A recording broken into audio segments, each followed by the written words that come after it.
Hello, everyone. Today, February 4th, 2025, we have the PNP draw. So that's the good news. The bad news is the pool breakdown looks super bad for CEC candidates, even for those with 500 score, right? So I will share with you my analysis, and you can kind of do your own prediction as well and estimate, does it make sense to you or not, right? The one silver lining would be, I would say, IRCC is thinking of taking away points for the LMIA and LMA exempt work permits. So that may reduce the pool for those candidates above 500, but otherwise it doesn't look that good, and you will see why. So before that, let me introduce myself. My name is Sandhu. I'm a CEC licensed immigration consultant based out of Ontario, Canada.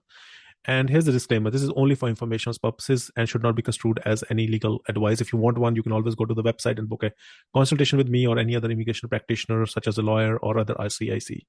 So let's dive right into it, right? So this is what I have found. So today, we have these draw which happened, right? Which is a PNP draw, right? And with 455 were the number of invitations. And this is the pool breakdown, right? So we see that above 500 score, you have almost 23,000 people. If you add just to these two, like there were 23,000 candidates above 500, right? And if you look at the previous Canadian Experience class draw, so they were the last draw happened,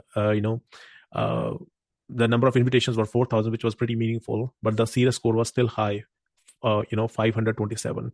Now let's get back into this. So what we see here is, so this is the pool breakdown for before today's draw, right, which is on February 4th, right? So today's draw was for, how much was the draw for? Yeah, 455. So before 455 candidates were drawn, so this pool was 468 for 601 and above, and 22,604 for 501 and above. So total above 500 was 23,000, right?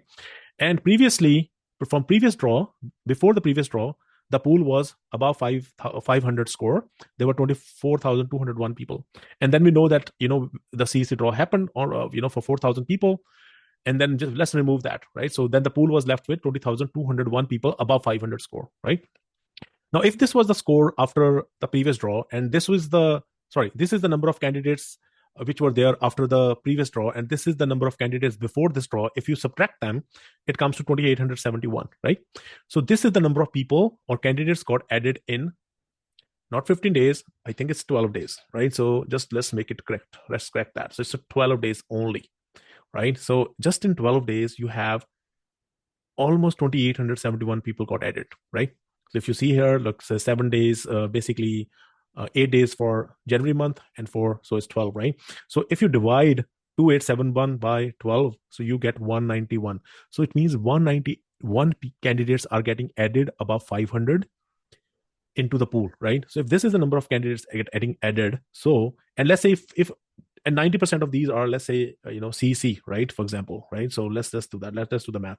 So let's say 90% of this were CEC candidates. So you can see that 171 CEC candidates are getting added. So, this is an assumption because most people who get these kind of scores are CEC. So that's my assumption, right?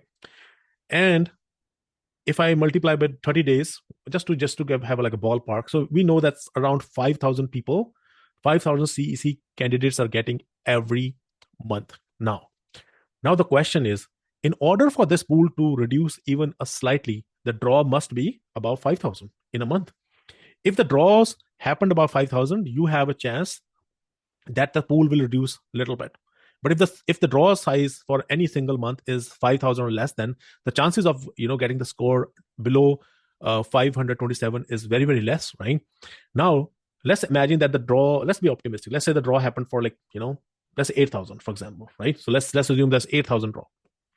Even this means that only 3,000 people are getting reduced in the pool every month.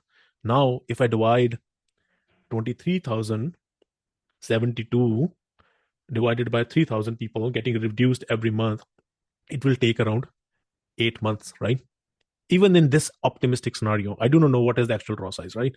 Now, if that's what it takes, so the only silver lining is if and only if the LMIAs and those points get reduced, and we do not know how many people with LMIAs or LMI exempt work permit who have 50 points or 200 points are in the pool. If there are a lot of them, then you have a chance. And if the draw size is only 7,000, which means only 2,000 people getting reduced, you can, if you do the math, if you divide it, I mean, it will take a year almost, right? So it's very difficult. And why I say that slightly bad news, because I wasn't expecting that 191 people are going to be added every single day. Because previously, when I calculated from the last two draws, the number of people getting added above 500 were 143. And now it has even increased further to 191. That's what I'm saying. It makes a kind of a, it's kind of a bad news in a certain way, right? But having said that, that's the reality. So if you have a chance to increase your score even by like 2 points, 5 points, 6 points, 10 points, go for it, right? So even if you have to give the IELTS exam again or language exam again, or there is any way you can improve your chances, do it, because every single score will count. My thing is to be realistic so that you can prepare, right? Unless we are wishful thinking, then might not work for you, right? So another thing is that PNPs are doomed this year as well, right? So the quota has been reduced by half, and there are like so many applications, they are still in the process from last year. Now I don't even know how much quota is going to be left. Just look at some of the, the British Columbia or Alberta. I mean, their quota is like 4,000, 4,500, like those kind of ridiculously low numbers, right? And there's so many people already in the, the applications are in process. I don't even know how many people would actually get absorbed by the PNP. So the majority have to focus on the federal programs like Canadian Experience Class, Atlantic Immigration Program, rural and community immigration pilot, or FC, or francophone community immigration pilot, and things like that, right? So I would say gear up and be realistic, and make sure that you do everything possible to improve your chances.